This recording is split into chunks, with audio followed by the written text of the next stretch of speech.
Hi, I'm Nick. And I'm Mel.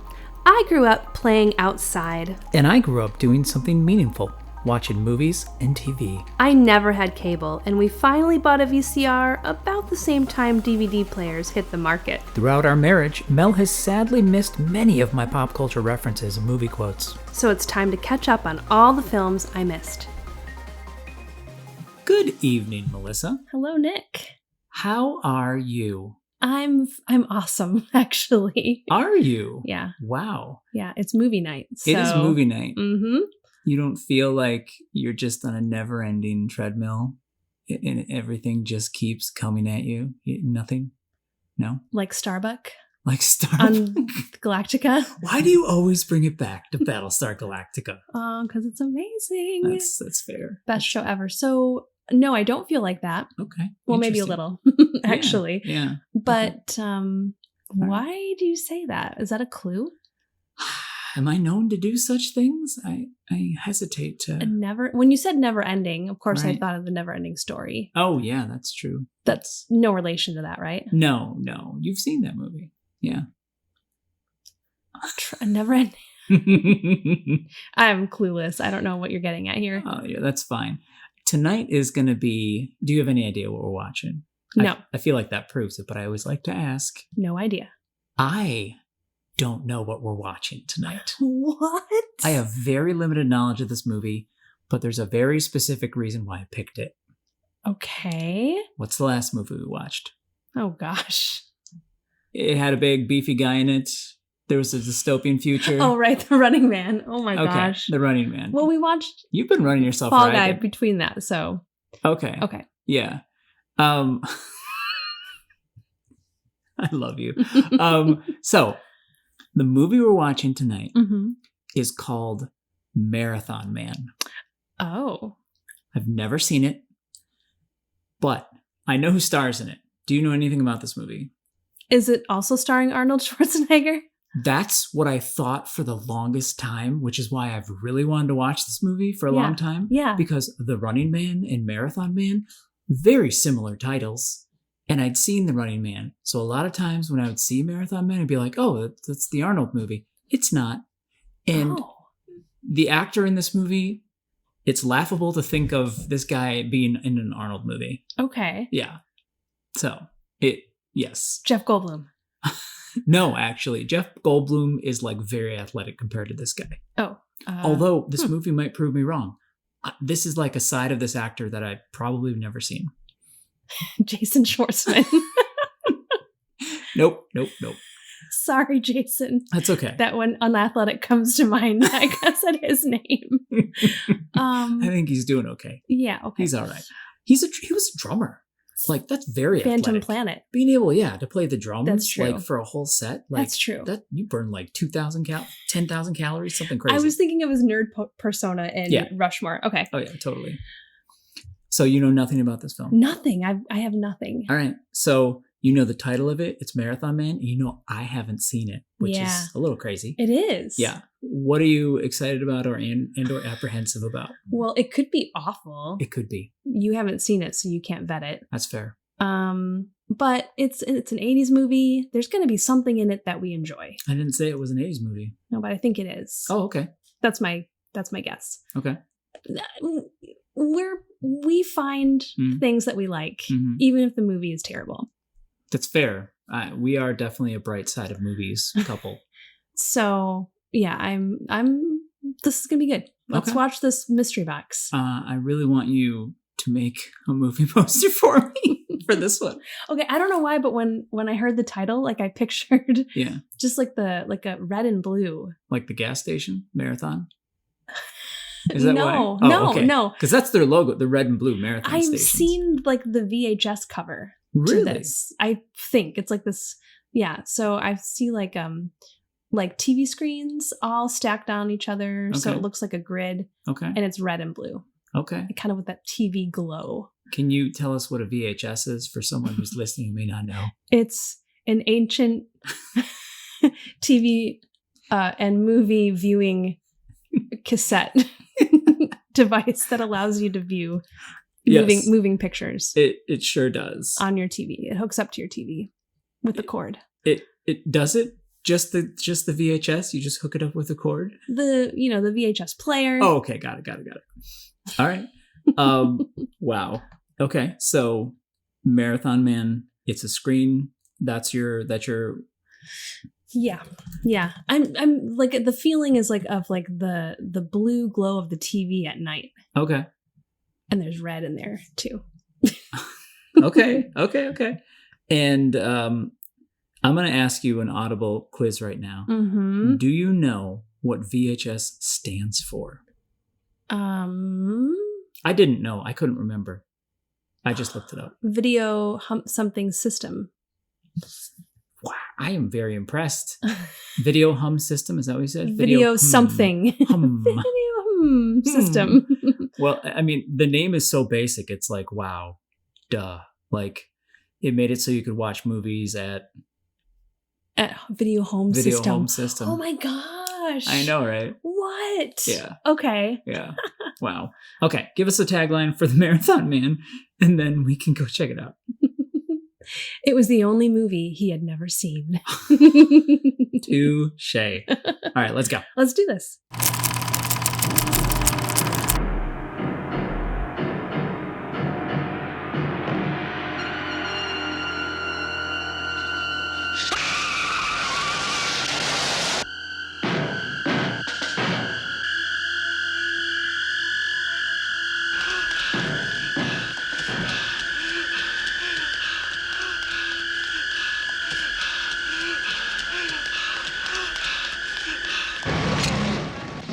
Whoever killed him will probably want to speak to you.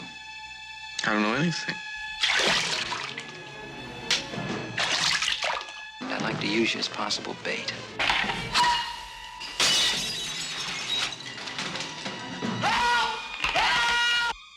It's not safe. Is it safe? Is it safe? No, it's not safe. It's very dangerous. He's probably the wealthiest and most wanted Nazi left alive. I'm positive your brother meant to rob me when I leave the bank with my diamonds. No, I don't know anything. Well, can I trust you? You never could. You're uncontrollable. What you offer us is valuable, but it's not worth the chaos you're causing. Where is he? No!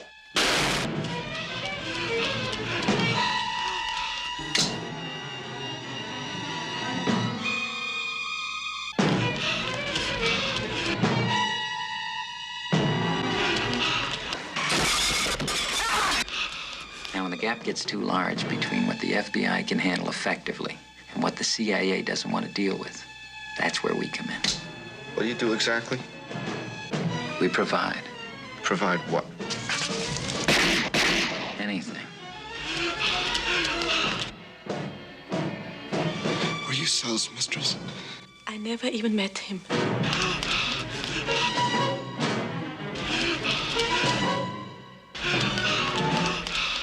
Is it safe?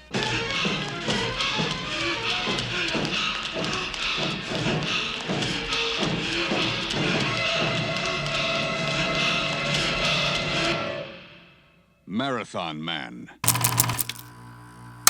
I am exhausted. That movie really put you through the paces. Wow. That movie was, nothing like what I thought it was going to be. Yeah. It's absolutely unlike Running Man in every single way. Pretty much, yeah. Pretty much. But it was amazing. It was really great, yeah. Wow. Thank you, 70s Cinema. Thank you, John Schlesinger. Schlesinger? Yes. Director. Yes, and the writer William Goldman. Wow. Also did the writing for, The Princess Bride. No way. Yeah. Also, unlike The Princess Bride in every way. Yeah. So different from that. Yeah, as wow. you wish. Yeah. When it first started, Yeah. the movie, Yeah. it shows like this flash of a race, a marathon runner. Yes. Mm-hmm. And you and I were like, because you hadn't seen it either, and you and I were like, oh no, is this just like a documentary about someone running a marathon? Yeah. what are we in? Like, oh no, is that what we're watching? Yeah, I was afraid it was going to be just literally like a biopic of a marathon. Right. And I was going to be like, oh no. Right. Not that those, I haven't given those a chance. I have a preconceived notion I wouldn't enjoy that, but I'm sure I would. But yes, I still have that notion. We love stories. That would be a Correct. good story as well. Yeah. But that's not what this was. True. At all. And also we had the gift, it's so rare, the gift of not knowing what this movie was about. So as it unfolded, Yes. we were just like, where is this going? There's a lot that happens in this movie. It's a sweeping story. It is very involved. I had a oh my goodness moment because it has a super famous scene. This goes without saying, if you haven't seen the movie and you want to see it, you should probably pause right now and go watch it because it's awesome. Mm-hmm. All right, spoilers out of the way. So there's a very famous scene where Dustin Hoffman's character is taken. Do you want to do a high level summary first? Sorry. We should probably summarize. I guess it's hard to summarize this movie. Can I summarize it? Do it. I never get to do this. Okay. Summarize. Okay. There's this guy who has daddy issues, Dustin Hoffman, and he's trying to live up to the shadow that his father left in his life. He's really into marathons. He's kind of obsessive about it. He times himself, goes out every day, writes down his stuff. It's before apps. It's so crazy seeing like a clipboard on a wall and he gets back and looks at his stopwatch versus like apps and watches do that now. Yeah. Anyway, he's going to school for literature or something. I don't even remember. I think it was, History. His brother shows up out of nowhere, which is Roy Schneider. And you don't know what's going on with this guy. He's in a whole bunch of weird, like clandestine, shady dealings. So I was thinking the whole time he was in the CIA. Turns out he's not. He comes home. He sees his brother, surprises him. All of a sudden, they're hanging out. And all of a sudden, he ends up like getting attacked and dies like in another altercation. Right. Dustin Hoffman doesn't know what is going on. He just knows his brother's body is in his apartment. He thinks his brother is a businessman, a successful businessman. Like an oil gas man or something like that. Yeah. And so all of a sudden the cops show up and then this guy shows up who's like, I work with your brother. And he's like, in the oil business? No. And turns out there's these Nazi war criminal who's coming into town because something happened, which we could get into that, but something happened, made him have to come in and get his like diamonds that he stole from people during the Holocaust. Right. The key holder was killed, in a car accident because he was like, it was like road rage. Exactly. That ended up in a collision with an oil truck. Which was tanker. So random and very 70s to me. So there's this tangled web. Dustin Hoffman literally has no idea what's going on. He gets caught up in it, tortured, and then he has to like try and survive and escape, basically. And the Nazi criminal, he wants his diamonds. He wants his diamonds. But he's worried that as soon as he gets them out of the safety deposit box, if someone knows he's doing it, he's going to get jumped. Yeah. And they'll be stolen. Yeah. Yeah. Okay. So that's the basic premise of the movie summary. But the really famous scene is the torture scene with Dustin Hoffman, which one? There's more than one. Oh, the one with the teeth. Like where the war criminal guy, he was a dentist. So he uses dental means to torture Dustin Hoffman. Your favorite. Yes. It's one of my weaknesses. So he keeps saying though, is it safe? And like he doesn't even ask him any questions. He just assumes Dustin knows why he's there and just says, is it safe? Yeah. And then he keeps doing things, torturing him. And I can't say what movie I saw that parodied in because you will see it soon. But it's a movie from my childhood. And I always was like, oh, this is a silly part of the movie. Had no idea it was referencing this movie. Wow. So that was like a weird like Lego piece clicked in my mind of like reference. So nice. I feel like I've leveled up now a bit. It was delightful. Is it safe? Is it safe? It is. That's such a horrifying scene. Like, it's wild. Well, actually, for me, the worst part of that scene is the aftermath when Dustin then goes with his girlfriend, who was with the bad guys. Another twist. Yeah. And his front tooth is just there's like a dark spot in it, and he's still in pain. Yeah. Oh, like they don't let you forget that it happened. Yeah, they could have chosen anywhere. like on him, like they could have done teeth in the back. No, that was an intentional choice, I'm sure. Just, it keeps jabbing you. It's like tooth pain. Every once in a while, it just stabs you. You just get stabbing pain. It's like they got that on film. You would see that flashback. You'd be like, and you'd remember what happened and you'd be there again. Oh. So it makes me wonder, because Dustin Hoffman is famously a method actor. And even in like, there was a scene when he was being like drowned in the bathtub by the bad guys. Yeah. He was asking them to go as far as they could and keep him. And he was underwater so long that after the shot, they had to give him oxygen. And at one point he was like, okay, let's try it again. Just don't push on my Adam's apple. But like, so it makes me think about the tooth pain. Like, what was he doing? I wonder about that, because he did, like, even after that, like flashes of pain would kind of go across his face and he'd be like, oh, and then he'd try to put it aside and, try to do what he had to do. And that's wild. His character doesn't sleep for like 2 or 3 days. Yeah, he's kind of on the run. Yeah, it's crazy. So he also didn't sleep for like, I think it says like 72 hours or something. That's wild. I know. How do you even remember your lines at that point? I know. How do you function? I've been up for multiple days before, and you get in a weird way when that happens. Well, I guess Laurence Olivier was like, why don't you just try acting? Oh, did you see what his deal was during the movie? Yes. Like he was battling cancer and they thought he was terminal. Yeah. So he was getting cancer treatments like during the shooting. Yeah. Yeah. And then he ended up, his treatment worked and he was fine. But like he took the part so he could like leave money behind for his family. Right. But then so during the whole filming of this movie, he thought he was dying. Yeah. He did go into remission afterwards. And I think I read that he lived for another 13 years and went on to do more films. Yep. But that's when, now thinking back on the film, because he's a chilling but also sympathetic. There was something about him that my heart went out to him, even though he did horrible things. Yes. He was a horrible man. Yes. But for some reason, I know. Why did your heart go out to him again? He had like something like this sympathetic look on his face that just like, and I'll tell you exactly when it happened. It's when he's trying to figure out how much his diamonds are worth. Oh, yeah. And so, because he has no idea. He has a safety deposit box. He has no idea how much it's worth, and he wants to know. Yeah. Like, is it worth it even getting them out? So he goes to this section in New York of like jewelry dealers. The jeweler district, yeah. And which is still there. I feel like we walk by that every time we go to New York. So he goes there and people start to recognize him, like a woman. There's a lot of Jewish people in the area. And he's uncomfortable and he's trying to get away. But this woman is like, don't let him go. He's getting away. He's getting away. And it's this whole crazy scene. And I don't know why, but something in his face, that's how good of an actor he is. That's what I'm trying to say. Yeah. That he like made like the worst human being possible.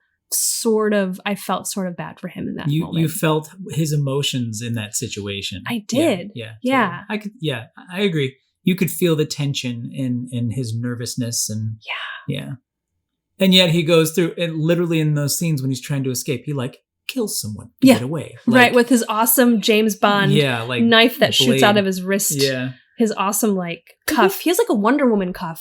Is that what the metal cuff was for? Because like the blade, I don't know what the metal cuff was for. The blade came out like in other ways. Like anyway, it wasn't clear. Yeah, it wasn't. It looked cool though. So because he had terminal cancer during the filming of this movie, no one wanted to insure him. For the film, and so they were like, "What are we going to do? We want him." He was cast early on. And so they made a plea to Parliament. And for some, I don't know how this all worked, but Lloyd's of London or something agreed to like insure him for the film. Interesting. Yeah. Well, he was a knight, so maybe that helped. Yeah. I don't know if he was a knight at that time though, but he got knighted at some point. Wow. Yeah. So what did you like? What jumps out at you about this movie? Like, what do you want to talk about? It's a long movie. So like what bubbles to the top for you? First off, I'm just shocked at like how many movies in the 70s have actors, it's like they're dying in real life in the movie. This is the second one so far. What was the other one? I don't remember. Was it Soylent Green? Soylent Green. Yeah. Yeah. Okay. The older guy in that, that's right. He was dying in the they knew he was dying. Yeah. Anyway, it's wild. What do I want to talk about? Well, we don't watch thrillers very often. This is a thriller. What do you think about thrillers? I liked this. I like thrillers. Yeah. I do. I like the mystery, the intrigue. I like when separate threads of a story start to be drawn together. You know, when we find out that the brother is maybe not who we thought he was. Or actually, at first, you don't really know it's his brother. When you find out that that's the guy that he says is his brother, then you're like, wait a second. Yeah. So I really like puzzles. Yeah. It is fun. I do enjoy them for that reason too. Don't know why I don't watch them as much. Like, it makes me wonder, do I need to go back through my 80s thriller list? Like, maybe Michael Jackson's Thriller ruined thrillers for the whole decade and there just weren't that many. But anyway. Watch yourself. I'm going to watch myself. Thriller ruined nothing. That's fair. This is a 70s movie, though. What did you enjoy about it? Because it's very much a 70s movie. Yeah. Well, first of all the people look real. True. Normal people that you might see on a New York subway, just all real people. His love interest was larger than him. Yeah, it's not hard to do. Dustin Hoffman is not the tallest man in the world, yes. And he lost weight for the role, so there you go. But yeah, first of all, the people just looked normal and real. But there's like these shots that they did in this film, and I think it's like a 70s aesthetic. It's kind of gritty. The film looks grittier. The colors are different. They're not as like vibrant. I don't know, there's a different look to it. Chemical processes, baby. They're using actual film. Yeah. And so so there were some shots in the movie that were like, wow, this is so cool. When you're watching it, you're like, kind of like when you watch a Kubrick movie and you're like, oh, this is really cool how they're doing it. Like when the brother goes to the opera and he goes to a box to meet someone, and of course that person ends up being dead. It's like this gruesome slit throat. And then he goes back out and he's in this really cool location with lots of shadows and pillars. And a soccer ball gets thrown and he's just creeped out. And the soccer ball, like you zoom in on that and it's like, what's going on? And it's creeping you out because you don't understand. And he sees a woman and she goes into the shadows. We don't know what happened to her. I think she gets killed. We don't really know. Yeah, you don't know. So that the tension and the shots and the way they did it was just like, 70s magic. Yeah. The thing I love about 70s films, ones like this, are like there's composition. You'll look at the shot and you can tell they like a lot of thought went into like trying to elicit more thought than what like just the script says or the story says. You know what I mean? Like they're trying to put you on defense, or they're trying to distract you with like how beautiful it is, or just lend focus to different areas, like draw your eye. Like you see that a lot in this. Like another crazy one is at the very end when Dustin Hoffman takes his gun and he throws it over a fence into the water. Like the way that shot is, like there's no way they could have planned it unless they did it 80 times. Like he throws the gun and he's in front of a chain link fence and it falls, and the way the camera set up is you can see it splash through one of the chain link fence holes. Like it's wild. But anyway, it's magic. I want to believe there were like 80 shots, or they did it on the first one and it was just serendipitous, but either way, it just looks amazing. But it was probably thought out, right? Like you're right. There's a lot of thought that goes into it.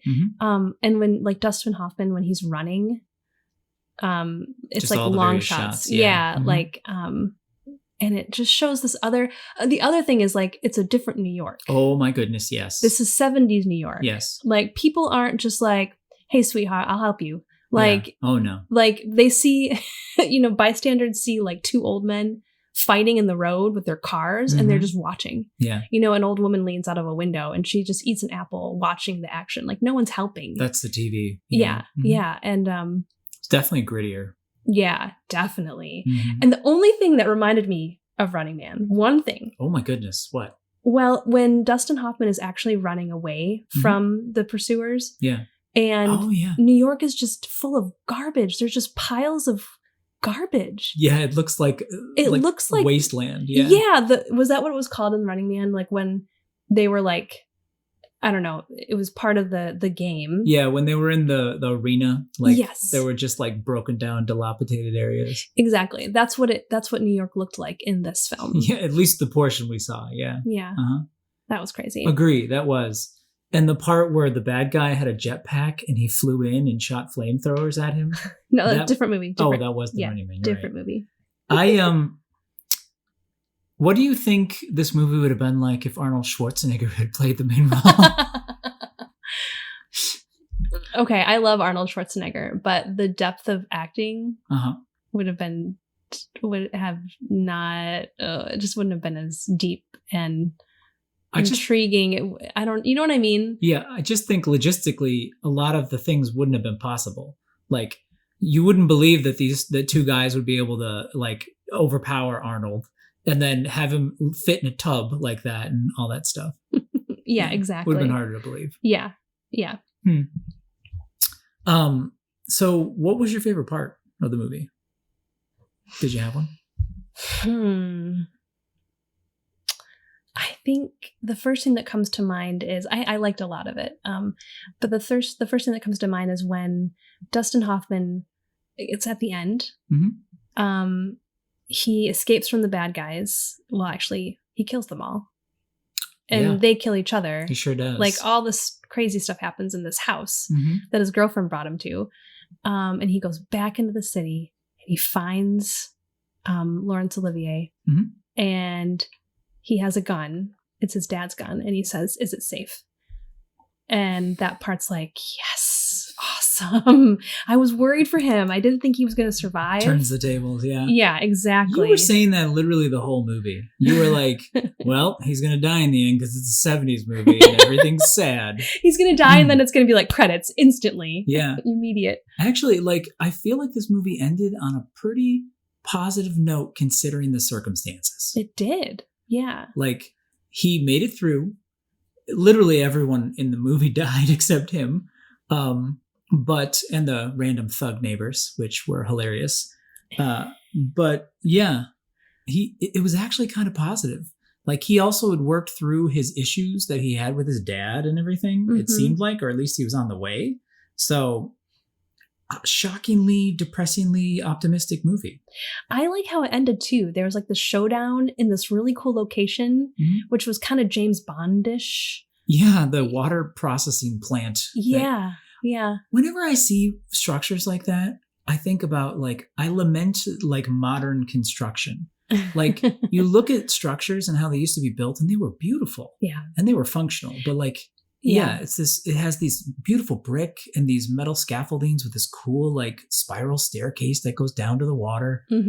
Yeah. It was a great place for a final showdown. Oh, totally. And he kind of won by just not caring about the diamonds. Yeah. You know, he just started throwing them. And finally the guy with his, Laurence Olivier with his wrist blade, he stabs himself. Yes. As he falls down the stairs. Yes. So Dustin doesn't have to kill anyone. Yeah. And he doesn't anymore. Take the diamonds. Yeah. Right. Because you don't want him to have Nazi diamonds at the end of this. That's not good. Yeah. I was thinking during it, I was like, is he going to take the diamonds? Because I was like, if he wins, is he going to give in to the temptation to take all the diamonds? Right. But he doesn't. He doesn't. So it's good. It's like you're happy about that. Yeah. Like, you didn't want him to to make it rich off these Nazi diamonds. Yeah. But they just go into oblivion in the water. So you mentioned his neighbors. This is my other favorite part of the movie. This is one of the best parts. Yeah. He is living in New York, right? And there's these guys that hang out across the street from his apartment and they make fun of him all the time. They're like, "Hey, Twinkle Toes," because he's always running. Yeah. And he actually asks them to break into his apartment to get his gun and some Yes. clothes for him as Yeah. he's on the run. And they do it. Yeah. And they show down like the bad guy that was like kind of staking out the apartment Mhm. in case he comes back. Yeah. And it was just awesome. Like that was, I guess that would be the spirit of New York right there. Yeah, totally. Yeah, that Like- was, it was a glimmer of that. They just stared at him, and then he pulled the gun on him, and then they're all like, "Here are our guns. What you gonna do?" And then they just do it anyway. Yeah. That was hilarious. That What was about you? fun. Did you have a favorite part? I really liked. I liked the dramatic, the scene where he's getting the diamonds assessed, like, and he notices one of the jewelers has the tattoos that the people in Auschwitz and the concentration camps had, and him just like the tension of that, like that was fantastic. Yeah. I also really liked the randomness of when Roy Schneider, Henry, the character Henry, he took them out to lunch. He took his brother and girlfriend out to lunch. Yeah. To this like crazy fancy place. And he was basically, you just don't know what to think. Mhm. That's part of the great part about this movie is a lot of times you're watching it and you have no idea what's going on or what to think. In that one, he like literally is doing all these things where you're like, why is he doing that? Like they're sitting at the table and doesn't he like put his hand on her hand? Like Yes. almost like he's flirting with her or something. Yes. And Dustin Hoffman's like, what is going on? In his facial expressions. Bro is acting Yeah, weird. exactly. I mean, that's how I always greeted my brother's girlfriends, but I assume that's not normal, right? Not normal. Not normal. Okay. Weirdo. All right, I am weird. That's true. Those were probably two of my favorite scenes. The first one you mentioned, Yeah. when he's trying to, like I don't watch many movies that like kind of address that period after the war Mm-hmm. for people who were involved in the war. Yeah. So like that was just brilliant. And Yeah. and And it's just so tense. I've seen a couple movies that deal with like, Nazis who've gone into hiding type stuff. I've seen a couple before, but this was really, really good, really well done.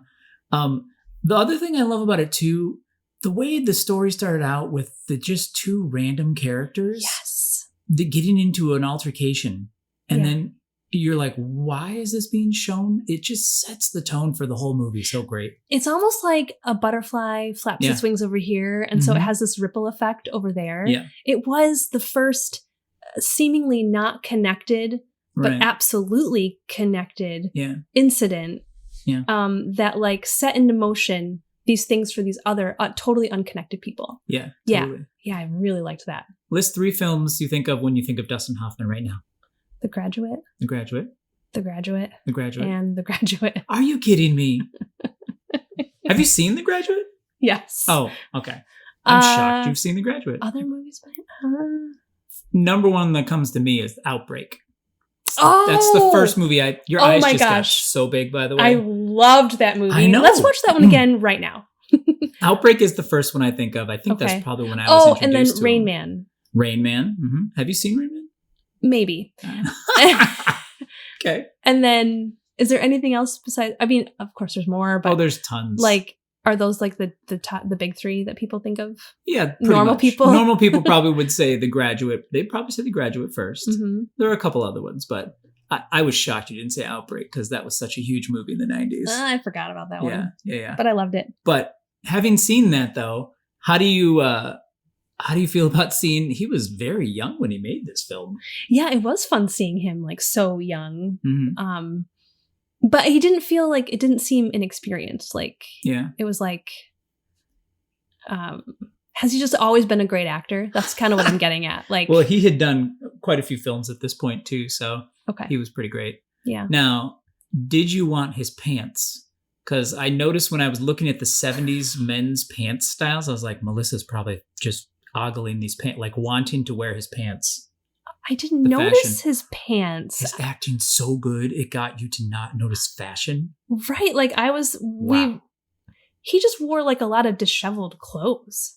Like he was always running. So he was just in like grubby clothes. And like Wow. Okay. you saw like what tennis shoes looked like in Yep. the 70s. Yeah. Man, those people, I their know. poor feet. Yeah, the scene where he's being chased by the Fed who'd gone bad. Like the Fed is wearing like dress shoes, running, like Yes. all out running. I'm like, that's acting right there. That's hard. Like, Yeah. how do you not slip? But yeah, that was pretty wild. No, I didn't notice his pants, but he had some good sweatshirts. Okay. Yeah. If they were going to make a movie for you about like, I don't know, the thriller, what exercise or sport would it be based around? What?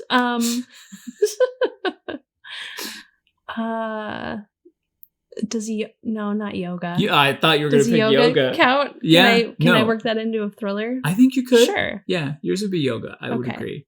And the tag, something with it would talk about, her flexibility can only go so far or something like that. I think it would be something more like, on my way home at night from yoga class, I see something I shouldn't have seen. Could be. Yeah. Yeah. What about you? Oh, mine would be like video game esports. Sword fighting was my guess for you. Oh, that would be a good one too. That'd be a good one. Now I'd be in an esports lounge at like 4 a.m. and someone gets murdered behind me. They don't even notice it. And then, stuff happens. But Nick, what if any messages would you say were in this film? Wow. Wow. That is like a okie doke punch there. Just glass jaw. I didn't see that coming. I would say trust no one and you gotta let stuff go. You gotta let stuff go. Yeah. You mean like the doctor, the Nazi criminal should have let stuff go? That level too. I was thinking mainly Dustin Hoffman. Like you can't, the past will haunt you if you let it. That's the message of this film. Mm-hmm. Interesting. Yeah. I also think there's something about like that random beginning connecting him. And he didn't say like, why am I even involved? This has nothing to do with me. But he just fought for his life. Sure. Yes. Yeah. Fight for your life if someone tries to kill you. Is that the message of this film? I don't know. I just think our culture like does like a lot of pity parties and blame shifting. But he was just like, I had to do what he had to do. Yes, at the end of the day, you're in the situation you're in, and regardless of blame, you have to deal with it. Okay. So deal with it. Fine. I agree with you. This is me agreeing with you. Oh, okay. I'm agreeing with you. That's Okay. what he did. It's like you don't have time to think about why it occurred or it shouldn't be happening to me or anything like that. You're like, I'm in this. I have to deal with it. Like, yeah, totally. Do you think he knew that his girlfriend was in on it when she picked him up? I mean, when she, like at the library or when he called her? No, when he called her. I think he did when he called her. Yeah. Like once he realized, oh, these are, Germans or whatever, I'm pretty sure it probably clicked for him there. And he knew that he could get to them through her. I think he did. So do you think that's why he called her? So he could get to them through her? Probably. Huh. I don't know how else he would have gotten out of it, I thought maybe he didn't know until he saw that she brought him to a house. And then he was asking questions like, who's this house? How did you get it? How did you get the key? And I think for me, that was when he like... Right. Well, there's pushing. There's the levels of knowing, right? There's the suspect and then know. So he probably maybe suspected. And then once they got there, he was like, all right, this is weird. And my brother didn't trust you and he's dead. So what's going on? Yeah, totally. So, yeah. Okay, this was an awesome movie. Thank Totally you. Awesome. Way to go. It feels, sometimes life can feel like a marathon and you just got to keep running to save your life. So let's keep on running. All right, that's a wrap. That's a wrap. Tell us what you think of this film in the comments, and don't forget to like and subscribe for more.